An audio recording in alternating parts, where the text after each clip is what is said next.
बिस्मिल्लाहिर्रहमानिर्रहीम। Dear students, अस्सलाम वालेकुम। सब्जेक्ट ऑफ एग्रीमेंट के हवाले से हमारा ये 4th लेक्चर है आज, और इस 4th लेक्चर में हम रूल नंबर 4 की बात करेंगे, यानी कि जब सब्जेक्ट एंड से ज्वाइन होता है तो हम किस तरह का वर्ब ऐड करते हैं, उस हवाले से हम बात करते हैं। जी, ये तो एक जनरल बात है कि जब भी कोई दो सिंगुलर नाउन या दो सिंगुलर प्रोनाउंस या एक सिंगुलर नाउन और एक सिंगुलर प्रोनाउन जब ऐड होते हैं और एंड से ज्वाइन होते हैं तो वो प्लूरल वर्ब लेते हैं। एग्जांपल आपके सामने है, he and his brother have arrived. जाहिर है ही एक पर्सन है, प्रोनाउन। हिज ब्रदर भी एक पर्सन है, वो नाउन के तौर पर आ रहा है। दोनों मिल के एक प्लूरल आइडिया बनाते हैं तो प्लूरल वर्ब आता है। ऐसे ही Aslam and Akram are my neighbours, तो असलम एंड अकरम भी दोनों प्लूरल आइडिया बना रहे हैं तो आर आएगा, यानी कि प्लूरल वर्ब। अच्छा, लेकिन जब हम एंड को नॉट के साथ ऐड करते हैं तो क्या होता है, ज़रा गौर करें। He and not is brother, and not is brother भी सब्जेक्ट का पार्ट ज़रूर है, लेकिन ये कॉमास इसके दोनों साइड पे आने की वजह से ये मीनिंग वाइज, ये ग्रामेटिकली ये साइड पे चला गया। मीनिंग इसका मौजूद है इस ब्रदर का यहाँ पे, लेकिन वर्ब जो आएगा ना हैज़, वो ही के मुताबिक आएगा जो स्टार्ट में होता है। यानी कि एंड नॉट से पहले वाला जो सब्जेक्ट है उसके मुताबिक वर्ब आएगा, यानी कि ही सिंगुलर है तो इसके मुताबिक हैज़ आएगा।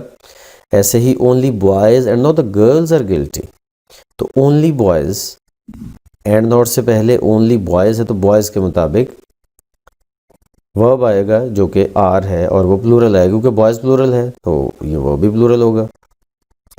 अच्छा, अब ये है वो पॉइंट जहाँ पे आके स्टूडेंट अक्सर कंफ्यूज होते हैं एंड के साथ, कि अगर एक कंपाउंड सब्जेक्ट है, यानी कि वो एंड से ज्वाइन होने वाला सब्जेक्ट है, लेकिन वो आइडिया एक सिंगुलर आइडिया दे रहा है, या एक पर्सन या एक थिंग या एक आइडिया की तरफ इशारा कर रहा है, तो उसके साथ सिंगुलर वर्ब आएगा। ज़रा गौर करें, the captain and manager of the team is coming.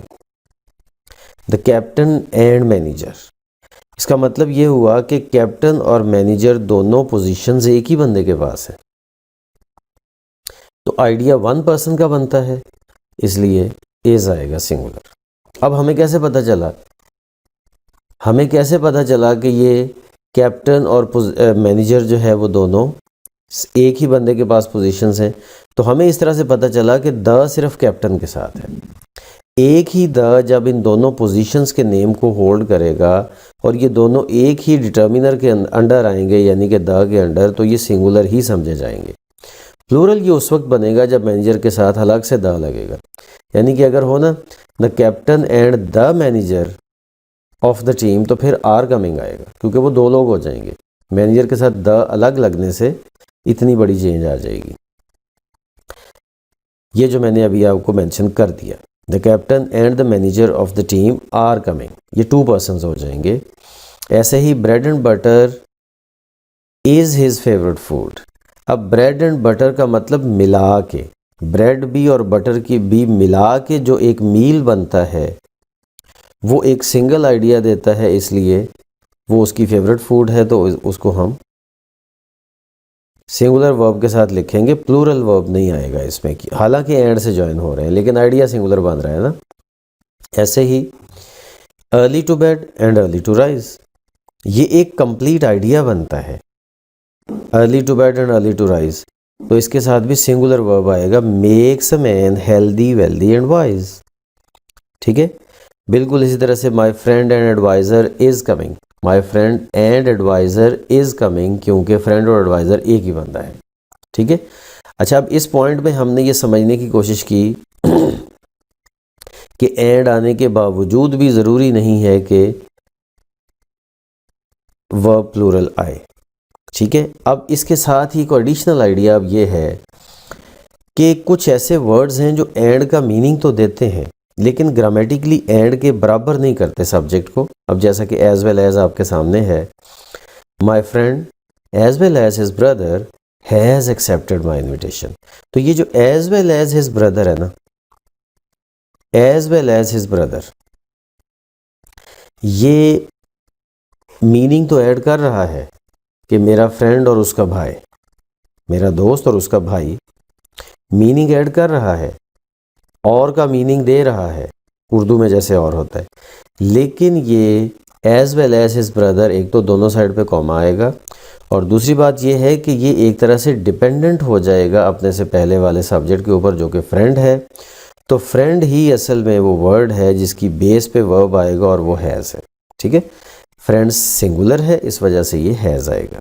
ठीक है, as well as his brother, तो एज वेल एज के बाद आने वाला कोई भी जो नाउन है या प्रोनाउन है वो सब्जेक्ट का पार्ट मीनिंग के एतबार से ज़रूर होगा लेकिन ग्रामर के एतबार से नहीं होगा। तो इसलिए एज वेल एज से पहले वाला जो सब्जेक्ट है उसके मुताबिक वर्ब आएगा। एक और एग्जांपल देख लें,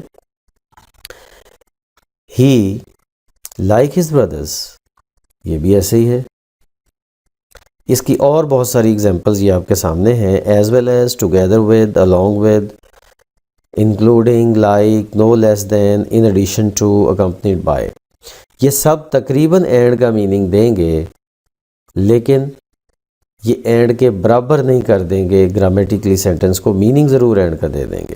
तो इसलिए इनमें से कोई भी आए अगर इस तरह की सिचुएशन में, तो उसके साथ हम वर्ब वही लगाएंगे जो कि इन वर्ड से पहले का है। एज वेल एज से पहले वाला फ्रेंड है तो उसके मुताबिक हैज़ आ गया, लाइक से पहले ही है तो ही के मुताबिक इज़ आ गया, अगर यहाँ पे दे होता तो दे के मुताबिक आर आ जाता।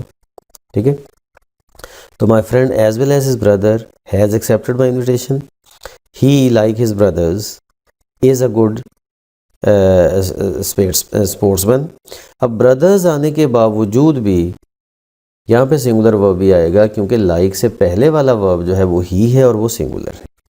तो इस तरह से आई होप कि आप इस सारी चीज़ को समझ गए होंगे।